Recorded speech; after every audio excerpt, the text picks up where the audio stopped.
You've got a story that's uniquely yours, and it's not just a tool to connect with other people. No, it's how you attract the right people, the ones who will support you on your journey as you help them with theirs. So, your story is the magnet that will attract your aligned audience to you. And in this video, I'm going to show you how to use it. Hi, I'm Shaniqua, the founder of Girl Use Your Voice and the Dean of Purpose Brand University. Now, here's something I need you to know. Your story is not just a way to connect to people on some superficial level, it's the thing that attracts the audience that is meant for you, the kind of audience that feeds your soul while you feed theirs. So, this isn't about building a brand that fits everyone's mold. Mm-mm. Because your story is what sets you apart from everyone else with similar expertise. It's that unique blend of your past, present, and even your future that gives your brand its magic. So today, let's break down how to use your story to attract an audience that aligns with your purpose. And before we dive deeper, don't forget to hit that subscribe button and tap that notification bell so you don't miss out on more ways to grow your brand with purpose. Also, share this video with someone who needs to get in touch with their story for their brand. I mean, sharing is caring. So let's talk about reality number one. Your story attracts more than it connects. You see, your story doesn't just connect with an audience, it attracts them. But again, not just any audience, the people who are meant to be a part of your journey, who resonate with your energy, your experiences, and your values. Your story is like a filter that weeds out those who aren't for you while drawing in the ones who are meant to be there. It's about building a relationship where they're not just getting something from you, you're also getting something from them. It's reciprocal, it's magnetic. Y'all, I've had people come into my life because of my story, clients, collaborators, even friends, who didn't want just what I could give them, but who helped me grow too. They became a part of my story and I became a part of theirs. This past 2 years, has been a lesson in how community wasn't what I thought it was. I saw examples of community where coaches had thousands of people in a Facebook group who clamored and signed up for everything they offered. And I was like wondering why I couldn't get that. Why is it that people just lurked in my area? Why did they just read what I put out? Like I had an email open rate of 35 to 42%, almost every single email for years. People just took inspiration from me. And it felt like that relationship was one sided, totally one sided. But then in these last 2 years, I hit like some extremely hard times. And those people came out the woodworks. Ah, no waterworks, please. I don't want to cry. I had a community and I didn't even realize it. Mm-mm. Go back in there. When I say they became a part of my story, they really did. Like, and I'm just so grateful. I am so grateful. They helped me remember that my circumstances did not lessen my value. In fact, it raised it because now I had new lessons, new experiences, new strategies, new tools. I grew so much in my dirt, in my darkness, in my soil, that it was the preparation for this astronomical growth. I wasn't expecting to become a content creator. At the time that I'm recording this, it feels like I'm just speaking into existence something that doesn't yet exist, but I already heard in my spirit that this will work. I didn't lose my 10 years of experience, my knowledge, my expertise, my God given gifts and talents just because I went through a hard time. And this should be a whole nother video, but I'm gonna talk about it right here because this is about using your story for attraction. The journey I just went through in these past years is exactly how I ended up with this YouTube channel. Girl, Use Your Voice was a directive given to me in prayer and in meditation for me and for my people because we haven't been using our voices. We've allowed ourselves to bump into the rocks of doubt and self criticism. But because I shared my story, I had so many people in my inbox talking about how I inspired them. And I will tell you, that made me angry for a moment because I was like, I'm going through right now. What do you mean I inspire you? I even had a therapist that I was seeing for the better part of this year who drew inspiration and motivation from me. She's like, Oh, I'm so glad I had this conversation with you on a Friday because, ooh, you're going to help me make it through my weekend. baby girl, I came to you for help. But I understand that God uses me wherever He places me. Sometimes we're trying so hard to be like someone else, we miss the reflection in the mirror and the people who reflect back to us. I didn't see my community until I needed them. I didn't see my audience until I spoke to them. My younger self is in that audience, as it is for most of y'all, to be honest, to be true. Those of us who are here to create change, we're usually doing that for the younger selves who did not have to struggle the way they did, but they did. So your story really does more than just connect you with people. It attracts the right people, the aligned people, the assigned people, and you don't know for what they're assigned. Just like you don't know necessarily how you're assigned to them. And let me tell you though, that's the energy that you want. That there is a community that will lift you up when or if you ever find yourself sinking. And it's really important that, again, you get some distance from your story because you can get so caught up in what's going on, in the fact that the water is pouring into the ship, and miss the fact that somebody's with a bucket or maybe even a cup scooping it out. I was so focused on the trouble that I was going through that I missed the fact that I had community around me the whole time. I was like, I need a community. I had one, still have one. That's what sharing your story does.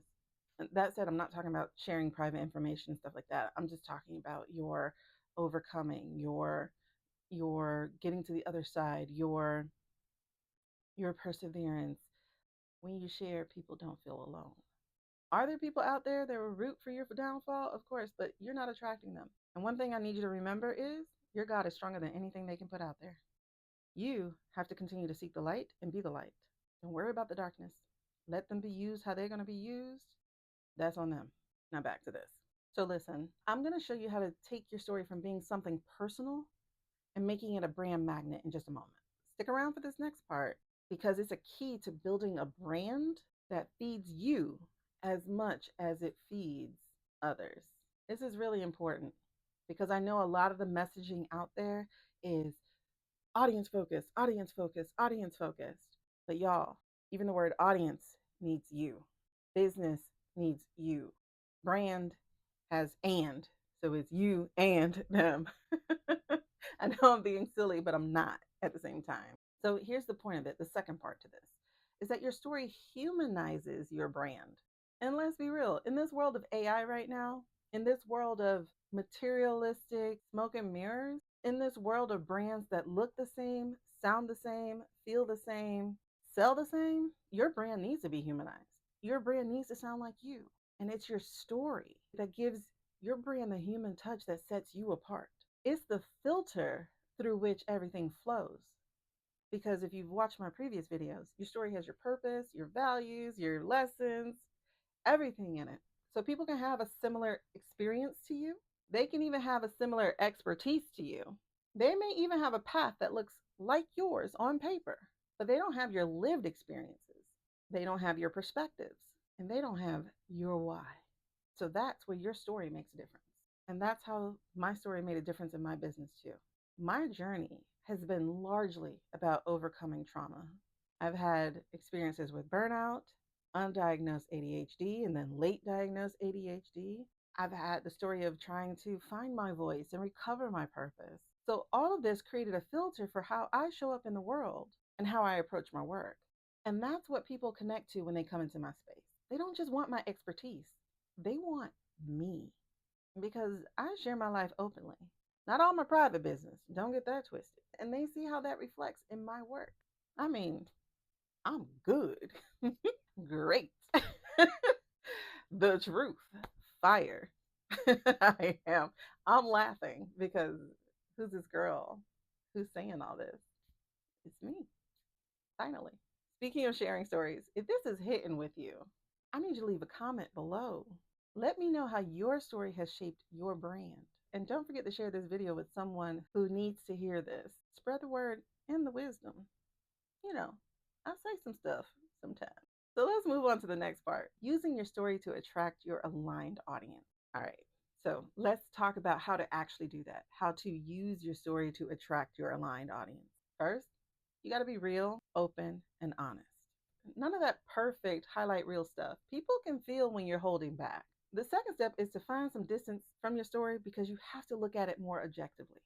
And when you look at it objectively, then you're better able to pull out the moments that will resonate with your audience's current struggles and desires. One thing I learned inside of LuLaRoe, yes, I sold LuLaRoe, y'all. um, one thing I learned inside of LuLaRoe was that people weren't coming to me for the clothes. They were coming to me because they wanted to feel like I felt in the clothes. For the first time in a long time, I was wearing like a fitted dress. They call it a Julia. This is why I sold it because I got one. And the first time I put it on, I felt smexy, girl. And then they were selling these pencil skirts. And I slid that thing on. Oh, I felt naughty teacher smexy. All I know is having on a good piece of clothes make you feel extra confident. And so when I would do my lives, people would come, they wouldn't buy because some of them clothes were downright ugly. The designer they had, Patrick, he was, let me not talk against him, but let me just say, Doritos don't belong on clothes, every single piece of clothing. No. Okay. and so he put Doritos on everything, y'all. But anyway, so they weren't necessarily coming for the clothes. They were coming for my story time because I was telling stories. And they were coming for the confidence that was oozing off of me, this curvy girl in some hugging clothes. And in fact, that's what some of them told me. They're like, I never would have thought I could wear one. I never would have seen myself in one. and they're like, Oh, girl, I love when you tell stories. it was right in front of my face, y'all. And this was in 2016, 2017. And I'm just now getting to this almost 6, 7, 8 years later. This is what I'm talking about. You have to have some distance from your story so you can see what it is that people are really attracted to. They were attracted to the confidence. They were attracted to me pioneering or breaking through the myths that we had that we can't wear form fitting things, that we can only, or that we couldn't even wear stripes because that's the first dress I wore. It was a striped dress. Child, I look good. Anywho, I look good, felt good. I still have that dress. So again, your audience isn't just buying into a service or a product, they are buying into you. And they're buying into you because they believe in the journey that you're on, just like those ladies did with me in that Julia dress. They want to be a part of your journey and they want you to be a part of theirs. So, by owning your story and sharing it authentically, you're creating a space for people to feel seen, heard, and aligned. So, like I said, when I started sharing my journey that I've been on these last couple of years, when I started sharing those real parts of my journey, and I'm gonna tell you, like, I had some shame about it. I'm like, how am I out here trying to sell a product, but I just got evicted? How am I out here trying to tell you that I can help you with your business when I don't even want to get up from mine? So when I started sharing those real parts of my journey, when I started being vulnerable about my burnout and my trauma and the skills regression I had as a result of my ADHD diagnosis, because I realized a lot of the things that I accomplished were fueled by trying to prove people wrong. And so they were masks that I was wearing, but not things that I actually wanted. And when I shared about learning how to finally say no, like say no to the hustle and grind culture, say no to the sleep when you're dead, because I was almost dead a few times trying to do this, to say no to doing things the way that other people say to do it. When I share stories about learning how to say no, about learning how to cultivate a life and a business the way that I wanted it, a switch flipped. The right people started coming into my life. The right people started coming into my space. The right people joined me on my journey because they weren't just there for my expertise, Of course they loved it. Come on. What's not to love? but they were there because my story mirrored something in theirs. And that's when your brand goes from being transactional to transformational. And no, I'm not talking about elevating and 10xing and all those funny buzzwords. I'm talking about building something real. Okay, we've talked about using your story to attract people, but how do you make sure that you're doing it consistently Y'all know that's a dirty C word. and across all platforms? That's coming up next, so don't you go anywhere. First of all, let's reframe the word from consistently to committedly. A reframe makes things better. So you need to be committed to telling your story wherever your people are. And that may be across several different platforms, or just focusing on one main one for now. Because it's not consistency that's key, it's commitment that's key. Commitment to your assignment, commitment to your people, commitment to your show up, and commitment to the life you desire. Because remember, this is reciprocal. Now, the consistency of it should be in your brand. Your story, your values, your brand needs to be completely consistent. It needs to show up in every part of your business, every corner, from the colors to the images to the videos to the posts to the products. All of it needs to be consistent to what you value. Whether it's your email, a social media platform, a website, or a stage, your brand should be the same across the board. Your message should be the same across the board. Your values should be the same across the board. That's when consistency is truly one of the keys to your success and to your brand. When people see your story consistently, like there's no loopholes, there's no change to it, that's going to reinforce trust. And that trust is what makes your brand unforgettable. So your story isn't just a one off thing, it is the thread that holds everything together. And that is how you attract your aligned audience again and again and again. So if you've been wondering how to use your story to build a brand that attracts the right audience, the answer is simple. Get real, get open, and share your journey. The right people will be drawn to you and they will become a part of your story too. Now, don't forget, if you want to learn more about how to build a brand with purpose, download my free guide, The 5 Steps to Align Your Business with Your Purpose and Get Paid. It's linked below. And again, if you haven't already, hit that subscribe button and that notification bell so that you don't miss out on any of the good stuff I have coming your way. So, I want to hear from you. What part of your story do you think resonates with your audience the most? Drop it in the comments and let's talk about how you can grow your business with your brand. And let me know how you like this video. Also in the comments, let me know what else you'd like me to talk about. I have a full store of expertise, knowledge, and experience, but I also have a desire to be a part of your journey, just like I'm welcoming you to be a part of mine. See you on the next video. Hi. Hi, I'm Shaniqua. Hi. Hi, I'm Shaniqua. Hi, I'm Shaniqua. It's the unique, it's, I don't have no tissue. Oh no, you're not gonna mess up my makeup. Hold on. Hold on. And that trust, and that trust, it what, and that trust, it, and let's talk about it.